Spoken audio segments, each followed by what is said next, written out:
ನಮಸ್ಕಾರ ವೀಕ್ಷಕರೇ, wealth info ಚಾನಲ್ಗೆ ಸ್ವಾಗತ. ಇವತ್ತಿನ ಈ ಒಂದು ವಿಡಿಯೋದಲ್ಲಿ ಒಂದು ಸೆಕ್ಯೂರಿಟಿ ರಿಲೇಟೆಡ್ ಭಾಳಷ್ಟು ಜನಕ್ಕೆ ಡೌಟ್ ಬರ್ತಾ ಇರುತ್ತೆ. ನಮ್ಮೊಂದು ಯೂಸರ್ ಐ ಡಿ ಮತ್ತು ಪಾಸ್ವರ್ಡ್ನ ನಾವು ಬೇರೆ ಯಾರಿಗಾದರೂ ಕೊಟ್ಟರೆ ಅವ್ರು ಏನಾದರೂ ಮಾಡ್ತಾರೆ, ನಮ್ಮ ಒಂದು ಅಕೌಂಟಲ್ಲಿ ಇರ್ತಕ್ಕಂಥ ದುಡ್ಡು ತಗೊಳ್ಬೋದು ಆಗಿರ್ಬೋದು, ಬೇರೆ ಏನಾದರೂ ಅವ್ರು ಮಾಡ್ತಾರೆ ಅಂತೇಳಿ ನಮಗೆ ಭಾಳಷ್ಟು ಜನಕ್ಕೆ ಡೌಟ್ ಇರುತ್ತೆ. ಭಾಳ ಜನ ನನಗೆ ಕೇಳಿದ್ದಾರೆ. ಹಾಗೆ ಆ ಒಂದು ಡೌಟನ್ನು ಇವತ್ತಿನ ಈ ಒಂದು ವಿಡಿಯೋದಲ್ಲಿ ನಾನು ಕ್ಲಿಯರ್ ಮಾಡ್ತಾಯಿದ್ದೀನಿ. ಇವತ್ತಿನ ದಿನ ಇಂಡಿಯನ್ ಸ್ಟಾಕ್ ಮಾರ್ಕೆಟಲ್ಲಿರ್ತಕ್ಕಂಥ ಸೆಕ್ಯೂರಿಟಿ ಸಿಸ್ಟಮ್ ಯಾವ ಥರ ಇದೆ ಅಂತೇಳಿ ನಾನು ನಿಮಗೆ ಒಂದು ಟ್ರಸ್ಟನ್ನ ಬೆಳೆಸ್ತಕ್ಕಂಥ ಒಂದು ಪ್ರಯತ್ನವನ್ನು ಈ ಒಂದು ವಿಡಿಯೋದಲ್ಲಿ ನಾನು ನಿಮಗೆ ಮಾಡ್ತಾಯಿದ್ದೀನಿ. ನೀವೇನಾದರೂ ಯಾರಿಗಾದರೂ ನಿಮ್ಮ ಒಂದು ಯೂಸರ್ ಐ ಡಿ ಪಾಸ್ವರ್ಡ್ನ ಕೊಟ್ಟರೆ ಅವ್ರು ಏನು ಮಾಡ್ಬೋದು ಅನ್ನೋದು ಕೂಡ ಈ ಒಂದು ವಿಡಿಯೋದಲ್ಲ ನಿಮಗೆ ಶೇರ್ ಮಾಡ್ತಾಯಿದ್ದೀನಿ. ಸೊ ವೀಕ್ಷಕರೇ, ಫಸ್ಟ್ ಇವಾಗ ನಾವು ಈ ಒಂದು ಡಿಮ್ಯಾಟ್ ಅಕೌಂಟಲ್ಲಿ ಬರ್ತಕ್ಕಂಥ ಸೆಕ್ಯೂರಿಟೀಸ್ಗಳನ್ನು ನಾವು ನೋಡ್ತಾ ಹೋಗೋಣ. ಇವಾಗ ನೀವು ಯಾವುದೋ ಒಂದು ಡಿಮ್ಯಾಟ್ ಅಕೌಂಟ್ ಓಪನ್ ಮಾಡಿದರೆ ಅದಕ್ಕೆ ನಾವು ಬ್ಯಾಂಕ್ ಅಕೌಂಟ್ ಡೀಟೇಲ್ಸ್ ನಾವು ಕೊಡಬೇಕಾಗತ್ತೆ. ಸೊ ಈ ಒಂದು ಬ್ಯಾಂಕ್ ಅಕೌಂಟಿಂದ ನಾವು ಡಿಮ್ಯಾಟ್ ಅಕೌಂಟಿಗೆ ಅಮೌಂಟನ್ನು ಟ್ರಾನ್ಸ್ಫರ್ ಮಾಡಬೇಕಾಗತ್ತೆ. ಆವಾಗ ಮಾತ್ರ ನಾವು ಶೇರ್ಸ್ಗಳನ್ನು ಬೈ ಅಥವಾ ಸೆಲ್ ಮಾಡೋದಕ್ಕೆ ಸಾಧ್ಯ ಆಗುತ್ತೆ. ಸೊ ಈ ಒಂದು ಬ್ಯಾಂಕ್ ಅಕೌಂಟ್ ಬಂದುಬಿಟ್ಟು ನಾವು ಒಂದು ಅಥವಾ ಎರಡು ಬ್ಯಾಂಕ್ ಅಕೌಂಟ್ ಡೀಟೇಲ್ಸ್ಗಳನ್ನು ನಾವು ಕೊಡ್ಬೋದು. ಒಂದನೇದು ಪ್ರೈಮರಿ ಅಕೌಂಟ್, ಇನ್ನೊಂದು ಸೆಕೆಂಡರಿ ಅಕೌಂಟ್ ಅಂತೇಳಿ ಅಲೋ ಮಾಡ್ತಾರೆ. ಅಂದರೆ ಎರಡು ಬ್ಯಾಂಕ್ ಡೀಟೇಲ್ಸ್ಗಳನ್ನು ನಾವು ಈ ಒಂದು ಡಿಮ್ಯಾಟ್ ಅಕೌಂಟಿಗೆ ನಾವು ಕೊಡ್ಬೋದು. ಸೊ ಈ ಒಂದು ಡಿಮ್ಯಾಟ್ ಅಕೌಂಟಿಂದ ನಾವು ಶೇರ್ಸನ್ನು ಬೈ ಮಾಡಬೇಕಾದ್ರೆ ನೀವು ಈ ಒಂದು ಯಾವ ಬ್ಯಾಂಕ್ ಅಕೌಂಟ್ ಕೊಟ್ಟಿರ್ತೀರ ಅದೇ ಒಂದು ಬ್ಯಾಂಕ್ ಅಕೌಂಟಿಂದನೇ ನೀವು ಈ ಒಂದು ಡಿಮ್ಯಾಟ್ ಅಕೌಂಟಿಗೆ ಅಮೌಂಟನ್ನು ನೀವು ಟ್ರಾನ್ಸ್ಫರ್ ಮಾಡಬೇಕಾಗುತ್ತೆ. ಸೊ ಬೇರೆ ಇನ್ನೊಬ್ಬರ ಅಕೌಂಟಿಂದನೂ ಕೂಡ ಅಥವಾ ಬೇರೆ ಯಾರದೇ ಒಂದು ಅಕೌಂಟಿಂದ ನಾವು ಡಿಮ್ಯಾಟ್ ಅಕೌಂಟಿಗೆ ಅಮೌಂಟನ್ನು ಟ್ರಾನ್ಸ್ಫರ್ ಮಾಡೋದಕ್ಕೆ ಬರೋದಿಲ್ಲ. ಸಪೋಸ್ ನಾವಿವಾಗ 1,00,000 ರೂಪಾಯಿ ನಾವು ಈ ಒಂದು ಡಿಮ್ಯಾಟ್ ಅಕೌಂಟಿಗೆ ಟ್ರಾನ್ಸ್ಫರ್ ಮಾಡಿದ್ದೀವಿ ಅಂತ ಅಂದ್ಕೊಳ್ಳಿ. ಸೊ ಇವಾಗ ನೀವು ನಿಮ್ಮ ಒಂದು ಯೂಸರ್ ಐ ಡಿ ಮತ್ತು ಪಾಸ್ವರ್ಡ್ನ ನೀವು ಬೇರೆ ಯಾರಿಗೋ ಕೊಡ್ತೀರಾ. ಸೊ ಅವರು ಏನೆಲ್ಲ ಮಾಡ್ಬೋದು ಅಂತೇಳಿ ನಾನು ನಿಮಗೆ ಹೇಳ್ತಾ ಇದ್ದೀನಿ. ಇದು ಒಂದು ಸೆಕ್ಯೂರಿಟಿ ರಿಲೇಟೆಡ್ ಇರೋದ್ರಿಂದ ಸ್ವಲ್ಪ ಕೇರ್ಫುಲ್ಲಾಗಿ ತಿಳ್ಕೊಳ್ಳಿ. ಸೊ ನಿಮಗೂ ಕೂಡ ಒಂದು ಕಾನ್ಫಿಡೆನ್ಸ್ ಬರುತ್ತೆ, ನಿಮ್ಮ ಒಂದು ಡಿಮ್ಯಾಟ್ ಅಕೌಂಟ್ನ ಯಾರೂ ಕೂಡ ಏನು ಮಾಡೋದಕ್ಕೆ ಸಾಧ್ಯ ಇಲ್ಲ ಅಂತೇಳಿ ನಿಮ್ಗೆ ಗೊತ್ತಾಗುತ್ತೆ. ಸೊ ನಿಮ್ಮ ಒಂದು ಯೂಸರ್ ಐ ಡಿ ಪಾಸ್ವರ್ಡ್ನ ನೀವು ಬೇರೆ ಯಾವುದೋ ಒಂದು ರೀಸನಿಂದ ಯಾವುದಕ್ಕೂ ಒಂದು ಕಾರಣದಿಂದ ನೀವು ಇನ್ನೊಬ್ರಿಗೆ ಕೊಟ್ಟರೆ ಅವರು ನಿಮ್ಮ ಒಂದು ಡಿಮ್ಯಾಟ್ ಅಕೌಂಟಲ್ಲಿ ಹೋಗಿ ನಿಮ್ಮ 10,000 ಅಥವಾ 1,00,000 ಎಷ್ಟೇ ಅಮೌಂಟ್ ಇದ್ದರೂ ಕೂಡ ಅವ್ರು ಏನು ಮಾಡ್ಬೋದು ಅಂತಂದರೆ ಅವರು ಶೇರ್ಸ್ಗಳನ್ನು ಅವ್ರು ಪರ್ಚೇಸ್ ಮಾಡ್ಬೋದು ನಿಮ್ಮ ಬದಲಾಗಿ, ಆಯಿತಾ. ಸೊ ಇಲ್ಲ ಅಂತಂದರೆ ಇನ್ ಕೇಸ್ ಆಲ್ರೆಡಿ ನೀವೇನಾದರೂ ಶೇರ್ಸ್ ನೀವು ಬೈ ಮಾಡಿದರೆ ಅವ್ರೇನು ಮಾಡ್ಬೋದು, ಸೆಲ್ ಮಾಡ್ಬೋದು. ಸೊ ಬೈ ಆ್ಯಂಡ್ ಸೆಲ್ ಮಾಡೋದಕ್ಕೆ ಮಾತ್ರ ಅವರಿಗೆ ಅವಕಾಶ ಇದೆ. ಅದು ಬಿಟ್ಟರೆ ಅವರು ನಿಮ್ಮ ಅಕೌಂಟಲ್ಲಿ ಇರ್ತಕ್ಕಂಥ ದುಡ್ಡನ್ನು ಅವರು ಏನಂದರೆ ಏನು ಮಾಡ್ಕೊಳ್ಳೋಕ್ಕಾಗೋದಿಲ್ಲ. ಈ ಒಂದು ಅಕೌಂಟಲ್ಲಿ ಡಿಮ್ಯಾಟಲ್ ಅಕೌಂಟಲ್ಲಿ ಇರ್ತಕ್ಕಂಥ ದುಡ್ಡನ್ನು ಅವರು ಬೇರೆ ಯಾವುದೇ ಒಂದು ಬ್ಯಾಂಕ್ ಅಕೌಂಟಿಗೆ ಅಥವಾ ತಮ್ಮ ಒಂದು ಬ್ಯಾಂಕ್ ಅಕೌಂಟಿಗೆ ಟ್ರಾನ್ಸ್ಫರ್ ಮಾಡೋದಕ್ಕೆ ಸಾಧ್ಯ ಆಗೋದಿಲ್ಲ. ಈ ಒಂದು ಡಿಮ್ಯಾಟ್ ಅಕೌಂಟಲ್ಲಿ ಇರ್ತಕ್ಕಂಥ ದುಡ್ಡನ್ನು ಅವ್ರು ವಿಡ್ರಾ ಮಾಡಿಕೊಂಡ್ರು ಕೂಡ ಅದು ಬಂದ್ಬಿಟ್ಟು ನೀವು ಯಾವ ಒಂದು ಬ್ಯಾಂಕ್ ಅಕೌಂಟ್ ಕೊಟ್ಟಿರ್ತೀರಲ್ಲ ಅದೇ ಒಂದು ಬ್ಯಾಂಕ್ ಅಕೌಂಟಿಗೆ ಬರುತ್ತೆ, ಬೇರೆ ಯಾವುದೇ ಒಂದು ಅಕೌಂಟಿಗೆ ಹೋಗೋದಿಲ್ಲ. ಇದು ನಿಮಗೆ ನೆನಪಿರಲಿ. ಸೊ ಭಾಳಷ್ಟು ಜನಕ್ಕೆ ನನಗೆ ಕೇಳ್ತಾ ಇರ್ತಾರೆ ಫೋನ್ ಮಾಡಿ, ನಮ್ಮ ಯೂಸರ್ ಐ ಡಿ ಮತ್ತು ಪಾಸ್ವರ್ಡ್ ನಾವು ಇನ್ನೊಬ್ರಿಗೆ ಏನಾದರೂ ಕೊಟ್ಟರೆ ಏನಾದರೂ ಆಗುತ್ತಂತೇಳಿ. ನೀವು ನಿಮ್ಮೊಂದು ಯೂಸರ್ ಐ ಡಿ ಮತ್ತು ಪಾಸ್ವರ್ಡನ್ನ ನೀವು ಬೇರೆ ಯಾರಿಗೇ ಕೊಟ್ಟರೂ ಕೂಡ ಅವರು ಏನೂ ಮಾಡೋದಕ್ಕೆ ಸಾಧ್ಯ ಇಲ್ಲ. ಇದು ನಿಮ್ಗೆ ಹೇಳ್ತಾ ಇದ್ದೀನಿ. ಅವ್ರು ಏನೇ ಮಾಡಿದರೂ ಕೂಡ ಬೈ ಆ್ಯಂಡ್ ಸೆಲ್ ಮಾಡಬೇಕು. ಅಮೌಂಟ್ ವಿಡ್ರಾ ಮಾಡಿಕೊಂಡ್ರು ಕೂಡ ಅದು ಬಂದುಬಿಟ್ಟು ನಿಮ್ಮ ಒಂದು ಬ್ಯಾಂಕ್ ಅಕೌಂಟಿಗೆ ಬರುತ್ತೆ.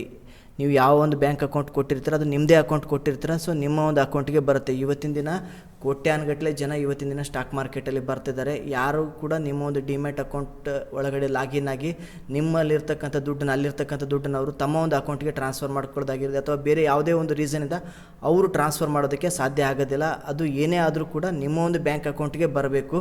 ಸೊ ಇದು ನಿಮ್ಗೆ ಗೊತ್ತಿರಲಿ ವೀಕ್ಷಕರೇ.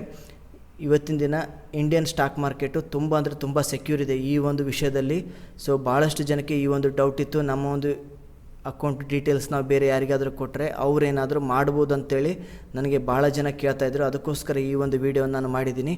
ನೀವು ಯಾರಿಗೇ ಕೊಟ್ಟರೂ ಕೂಡ ಅವರು ನಿಮ್ಮ ಒಂದು ಅಕೌಂಟಿಂದ ₹1 ಅವರು ತೊಗೊಳ್ಳೋಕ್ಕೆ ಸಾಧ್ಯ ಇಲ್ಲ, ಆಯಿತಾ. ಅವರು ಕೇವಲ ಬೈ ಆ್ಯಂಡ್ ಸೆಲ್ ಮಾಡೋದಕ್ಕೆ ಅವಾಗೆ ಅವಕಾಶ ಇದೆ. ಅವರು ವಿಡ್ರಾ ಮಾಡಿಕೊಂಡ್ರು ಕೂಡ ಅಮೌಂಟು ಅದು ಬಂದುಬಿಟ್ಟು ನಿಮ್ಮ ಒಂದು ಅಕೌಂಟಿಗೆ ಬ್ಯಾಂಕ್ ಅಕೌಂಟಿಗೆ ಬಂದು ಸೇರುತ್ತೆ, ಮತ್ತು ಬೇರೆ ಯಾರೊಬ್ಬರು ಅಕೌಂಟ್ಗೂ ಕೂಡ ಆ ಒಂದು ದುಡ್ಡು ಹೋಗಲ್ಲ ಅಂತೇಳಿ ನಾನು ನಿಮಗೆ ಹೇಳ್ತಾ ಇದ್ದೀನಿ. ಅದೇ ಥರ ವೀಕ್ಷಕರೇ, ಇವತ್ತಿನ ದಿನ ನಾವು ಮ್ಯೂಚುವಲ್ ಫಂಡಲ್ಲಿ ಬಂದುಬಿಟ್ಟು ಮ್ಯೂಚುವಲ್ ಫಂಡಲ್ಲಿ ಏನಾಗುತ್ತೆ, ಕೆಲವೊಂದು ಟೈಮ್ ನಾವು ZERODHAದಲ್ಲಿ ಏನಾದರೂ ನಾವು ಅಕೌಂಟ್ ಓಪನ್ ಮಾಡಿಸಿದ್ರೆ ನಾವು ZERODHAದಲ್ಲಿ ನಾವು ಮ್ಯೂಚುವಲ್ ಫಂಡ್ನ ಬೈ ಮಾಡ್ತೀವಿ ಅಥವಾ ಬೇರೆ ಯಾವುದೇ ಒಂದು ಡಿಮ್ಯಾಟ್ ಅಕೌಂಟಲ್ಲಿ ನಾವು ಮ್ಯೂಚುವಲ್ ಫಂಡ್ನ ಬೈ ಮಾಡಿದ್ರೆ ಕೆಲವೊಬ್ಬರು ಇದನ್ನು ಡಿಮ್ಯಾಟ್ ಫಾರ್ಮಲ್ಲಿ ಸೇವ್ ಮಾಡ್ತಾರೆ. ಇನ್ನು ಕೆಲವೊಬ್ಬರು ಬಂದುಬಿಟ್ಟು ಫಿಸಿಕಲ್ ಫಾರ್ಮ್ಯಾಟಲ್ಲಿ ಈ ಒಂದು ಮ್ಯೂಚುವಲ್ ಫಂಡ್ ಯೂನಿಟ್ಗಳು ಸೇವ್ ಆಗ್ತವೆ. ಇಲ್ಲೇನಾಗುತ್ತೆ, ZERODHAದಲ್ಲಿ ಮ್ಯೂಚುವಲ್ ಫಂಡಲ್ಲಿ ನೀವು ಬೈ ಮಾಡಿದ್ರೆ ನೀವು ಮ್ಯೂಚುವಲ್ ಫಂಡ್ ಬೈ ಮಾಡೋದಕ್ಕೇನೋ ಬಿಡ್ತಾನೆ. ನೀವು ಸೆಲ್ ಮಾಡಿದ ಮೇಲೆ ಏನಾಗುತ್ತೆ, ಮ್ಯೂಚುವಲ್ ಫಂಡ್ ಬೈ ಮಾಡಬೇಕಾದ್ರೆ ನೀವು ಅಮೌಂಟ್ ಬಂದುಬಿಟ್ಟು ನೀವು ಯಾವ ಒಂದು ಬ್ಯಾಂಕ್ ಅಕೌಂಟ್ ಕೊಟ್ಟಿರ್ತೀರ ಅದೇ ಒಂದು ಅಕೌಂಟಿಂದ ಈ ಒಂದು ಡಿಮ್ಯಾಟ್ ಅಕೌಂಟಿಗೆ ನೀವು ಟ್ರಾನ್ಸ್ಫರ್ ಮಾಡಬೇಕು. ಆಮೇಲೆ ನೀವು ಮ್ಯೂಚುವಲ್ ಫಂಡ್ ಅಕೌಂಟನ್ನು ಇನ್ವೆಸ್ಟ್ ಮಾಡೋದಕ್ಕೆ ಅಲೋ ಮಾಡ್ತಾನೆ. ಬಟ್ ನೀವು ವಿಡ್ರಾ ಮಾಡಿಕೊಂಡಾಗ ಇದೇನು ಅಮೌಂಟೇನು ವಿಡ್ರಾ ಮಾಡ್ಕೊತಿರಲ್ಲ ಅದು ಬಂದುಬಿಟ್ಟು ಡಿಮ್ಯಾಟ್ ಅಕೌಂಟಿಗೆ ಬರುತ್ತೆ. ಮ್ಯೂಚುವಲ್ ಫಂಡಿಂದ ಏನು ವಿಡ್ರಾ ಆಗುತ್ತಲ್ಲ ಆ ಅಮೌಂಟ್ ಬಂದ್ಬಿಟ್ಟು ಮ್ಯೂಚುವಲ್ ಡಿಮ್ಯಾಟ್ ಅಕೌಂಟಿಗೆ ಬರುತ್ತೆ. ಸೊ ಇಲ್ಲಿಂದ ಮತ್ತೆ ನೀವು ವಿಡ್ರಾ ಮಾಡ್ಕೋಬೇಕಾಗತ್ತೆ. ಸೊ ಈ ಥರ ನೀವು ಝೀರೋಧಾದಲ್ಲಿ ಏನಾದರೂ ನೀವು ಅಕೌಂಟ್ ಓಪನ್ ಮಾಡಿಸಿದ್ರೆ ನೀವು ವಿಡ್ರಾ ಮಾಡಿಕೊಂಡ್ರೆ ಮತ್ತೆ ಅದು ಡಿಮ್ಯಾಟ್ ಝೀರೋಧಾ ಅಕೌಂಟಿಗೆ ಬರುತ್ತೆ. ಇನ್ ಕೇಸ್ ಅಲ್ಲಿ ಏನಾದರೂ ನಿಮ್ಮದು ಅಮೌಂಟ್ ಏನಾದರೂ ಮುಂಚೆ ಏನಾದರೂ ನೆಗೆಟಿವ್ ಪೆಂಡಿಂಗ್ ಏನಾದರೂ ಉಳಿಸಿದ್ರಂದರೆ ನೆಗೆಟಿವ್ ಬ್ಯಾಲೆನ್ಸ್ ಏನಾದರೂ ಇತ್ತಂದರೆ ಅವರು ಆ ಒಂದು ಅಮೌಂಟನ್ನು ಕಟ್ ಮಾಡಿಕೊಂಡು ಆಮೇಲೆ ನಿಮಗೆ ವಿಡ್ರಾ ಮಾಡೋದಕ್ಕೆ ಬಿಡ್ತಾನೆ. ಸೊ ಈ ಥರ ಇದು ನೀವೇನಾದರೂ ಮ್ಯೂಚುವಲ್ ಫಂಡ್ಸನ್ನು ಝೀರೋಧಾ ಅಥವಾ ಬೇರೆ ಬೇರೆ ಯಾವುದೇ ಒಂದು ಡಿಮ್ಯಾಟ್ ಅಕೌಂಟಲ್ಲಿ ಬೈ ಮಾಡಿದ್ರೆ ಈ ಥರ ಆಗುತ್ತೆ. ಕೆಲವೊಂದು ಬ್ರೋಕರ್ಸ್ಗಳು ಇವತ್ತಿಗೂ ಕೂಡ ಈ ಒಂದು ಮ್ಯೂಚುವಲ್ ಫಂಡ್ ಯೂನಿಟ್ಸನ್ನ ಇನ್ನೂ ಕೂಡ ಅವರು ಫಿಸಿಕಲ್ ಫಾರ್ಮ್ಯಾಟಲ್ಲೇ ಅಲ್ಲಿ ಸ್ಟೋರ್ ಆಗುತ್ತೆ. ಸೊ ಅವಾಗ ಏನಾಗುತ್ತೆ ಅಂದರೆ ನೀವು ಮ್ಯೂಚುವಲ್ ಫಂಡ್ನ ಅವ್ರೇನು ಮಾಡ್ತಾರೆ, ಮ್ಯೂಚುವಲ್ ಫಂಡನ್ನು ಬೈ ಮಾಡೋದಕ್ಕೆ ಬಿಡ್ತಾರೆ, ಬಟ್ ಯೂನಿಟ್ ಬಂದುಬಿಟ್ಟು ಫಿಸಿಕಲಲ್ಲಿ ಸ್ಟೋರ್ ಆಗಿರುತ್ತೆ. ಇನ್ ಕೇಸ್ ನೀವು ವಿಡ್ರಾ ಮಾಡಿಕೊಂಡ್ರೂ ಕೂಡ ಅದು ನೀವು ಯಾವ ಒಂದು ಬ್ಯಾಂಕ್ ಅಕೌಂಟ್ ಕೊಟ್ಟಿರ್ತೀರಲ್ಲ ಅದೇ ಒಂದು ಬ್ಯಾಂಕ್ ಅಕೌಂಟಿಗೆ ಬಂದು ಸೇರುತ್ತೆ. ಅಮೌಂಟು 3 ದಿನದಲ್ಲಿ 3 ವರ್ಕಿಂಗ್ ಡೇಸಲ್ಲಿ ನಿಮ್ಮ ಒಂದು ಬ್ಯಾಂಕ್ ಅಕೌಂಟಿಗೆ ಬಂದು ಜಮಾ ಆಗುತ್ತೆ. ಸೊ ನಾನು ಫಂಡ್ಸ್ ಇಂಡಿಯಾ ಆಗಿ ಏಂಜಲ್ ಬ್ರೋಕಿಂಗಲ್ಲಿ ನಮ್ಮ ಹತ್ರ ಯಾರಾದರೂ ಅಕೌಂಟ್ ಓಪನ್ ಮಾಡಿದರೆ ಅವರು ಒಂದು ಇನ್ವೆಸ್ಟ್ಮೆಂಟ್ ಮ್ಯೂಚುವಲ್ ಫಂಡಲ್ಲಿ ಮಾಡ್ತೀವಿ ಅಂತಂದರೆ ನಾನು ಫಂಡ್ಸ್ ಇಂಡಿಯಾ ಮತ್ತು ಏಂಜಲ್ ಬ್ರೋಕಿಂಗಲ್ಲಿ ಅವರೊಂದು ಅಕೌಂಟನ್ನು ಓಪನ್ ಮಾಡಿ ಅಲ್ಲಿ ನಾನು ಗೈಡ್ ಮಾಡ್ತೀನಿ. ಮ್ಯೂಚುವಲ್ ಫಂಡಲ್ಲಿ ಇನ್ವೆಸ್ಟ್ಮೆಂಟ್ ಮಾಡಿಕೊಂಡ್ರೆ ಅಲ್ಲಿ ಬಂದುಬಿಟ್ಟು ಯೂನಿಟ್ಗಳು ಬಂದುಬಿಟ್ಟು ಫಿಸಿಕಲಲ್ಲಿ ಸೇವ್ ಆಗಿರುತ್ತೆ. ಸೊ ಅವ್ರು ಯಾವಾಗ ವಿಡ್ರಾ ಮಾಡಿಕೊಂಡ್ರೆ ಅವರ ಒಂದು ಅಮೌಂಟ್ ಬಂದುಬಿಟ್ಟು ಡೈರೆಕ್ಟಾಗಿ ಅವರ ಒಂದು ಬ್ಯಾಂಕ್ ಅಕೌಂಟಿಗೆ ಹೋಗುತ್ತೆ. ಸೊ ಇಲ್ಲೂ ಕೂಡ ಅಷ್ಟೇ ನಾವು ಮ್ಯೂಚುವಲ್ ಫಂಡ್ಗೆ 1 ಅಥವಾ 2 ಬ್ಯಾಂಕ್ ಅಕೌಂಟ್ ಡೀಟೇಲ್ಸ್ಗಳನ್ನು ನಾವು ಕೊಡ್ಬೋದು.